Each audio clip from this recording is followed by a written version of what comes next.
وننزل من القرآن ما هو شفاء ورحمة للمؤمنين ولا يزيد الظالمين إلا خسارا۔ بسم اللہ الرحمن الرحیم۔ السلام علیکم میرے دوستو، آپ نے اکثر دیکھا ہوگا کہ لوگوں نے گلے میں تعویذ لٹکایا ہوتا ہے یا بازو پہ تعویذ باندھا ہوتا ہے، تو تعویذ کے بارے میں شیخ ابو محمد صاحب سے تفصیل پوچھتے ہیں، کون سے تعویذ کروانے جائز ہیں، کون سے تعویذ کروانے جائز نہیں ہیں، تو ان کے بارے میں ذرا بتائیے گا، کیونکہ یہ پاکستان میں بہت زیادہ یہ چیز رائج ہے، تو اس کے بارے میں پوچھتے ہیں۔ جی شیخ ابو محمد صاحب، اس کے بارے میں بتائیے گا۔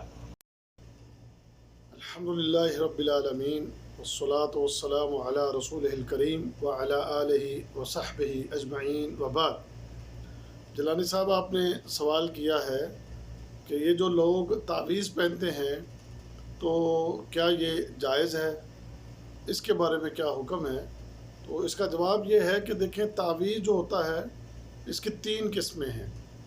ایک تعویذ وہ ہے کہ جو مکمل طور پر شرکیہ الفاظ پر مبنی ہوتا ہے، تو ایسا تعویذ اگر کوئی استعمال کرتا ہے تو وہ شرک میں مبتلا ہو جاتا ہے، لہٰذا ایسے تعویذوں سے بچنا چاہیے۔ اور دوسرا جو قسم ہے تعویذ کی، وہ عادات جو ہیں، عدد جو ہیں، وہ تعویذ پر لکھے ہوتے ہیں، جیسے 8، 9، 10، 12، 15، 20، کچھ اس قسم کی چیزیں جو ہوتی ہیں وہ لکھی گئی ہوتی ہیں۔ تو یہ تعویذ بھی جو ہے یہ بھی بالکل ناجائز ہے، حرام ہے، یہ بھی غلط ہے۔ یعنی اعداد سے، گنتیوں سے آپ کسی مریض کو ٹھیک نہیں کر سکتے، اور اسی طرح کوئی شرکیہ تعویذ دے کر بھی آپ کسی کے لیے کچھ صحت کا بندوبست نہیں کر سکتے۔ تیسری قسم تعویذ کی قرآن کی ہے۔ اب اس تیسری قسم میں بھی آگے 2 قسمیں ہیں۔ ایک قسم جادوگر استعمال کرتے ہیں۔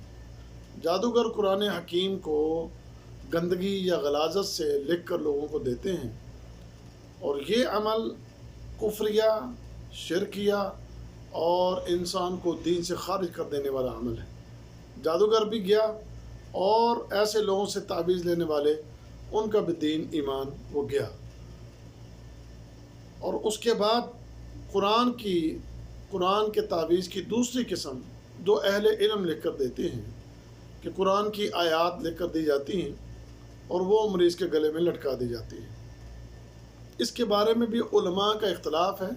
بعض اہل علم اسے بھی جائز قرار نہیں دیتے، اور وہ دلیل پکڑتے ہیں کہ نبی کریم صلی اللہ علیہ وسلم کے دور میں کبھی کسی نے تعویذ بنا کر کسی کے گلے میں نہیں لٹکائے، بلکہ نبی کریم صلی اللہ علیہ وسلم نے کسی بھی بیماری سے شفا کے لیے قرآن خود پڑھا ہے اور صحابہ کو بھی پڑھنے کی تلقین کی ہے۔ ایسا کہیں نہیں ہے کہ آپ نے تعویذ لکھ کر دیا ہو یا صحابہ نے تعویذ لکھ کر دیے ہوں اور وہ پہن کر اس سے شفا لی گئی ہو۔ تو یہ ہے تعویذ کی حقیقت، اور یہ اس کے بارے میں احکام۔ میرا اس کے بارے میں یہی کہنا ہے کہ قرآن سے تعویذ لکھ کر گلے میں لٹکانے کی بجائے مریض کو قرآن پڑھنے کی تلقین کریں، اور جو دم کرنے والا ہے وہ قرآن پڑھ کے دم کرے، باذن اللہ تعالیٰ اسی کے ذریعے شفا حاصل ہوگی۔ باقی جو پہلے قسمیں ہم نے بیان کی ہیں وہ بڑی خطرناک ہیں، ان سے بچنا چاہیے۔ ان تعویذوں کی وجہ سے انسان کے دین اور ایمان اور اسی طرح دنیا اور آخرت ہر جگہ، ہر طرف جو ہے اس کے لیے تباہی اور بربادی ہو سکتی ہے۔ تو قرآن چونکہ یہ علاج کے لیے ایک بہترین چیز ہے آپ کے پاس، اللہ کے نبی صلی اللہ علیہ وسلم کا معجزہ ہے، اس سے مستفید ہوں۔ قاری کو پڑھنے والا، کو دم کرنے والا قرآن پڑھ کے دم کرے، اور مریض اپنا علاج قرآن سن کے اپنا علاج کروائے۔ اللہ تعالیٰ ہم سب کو سمجھنے کی اور عمل کرنے کی توفیق عطا فرمائے۔ السلام علیکم ورحمۃ اللہ وبرکاتہ۔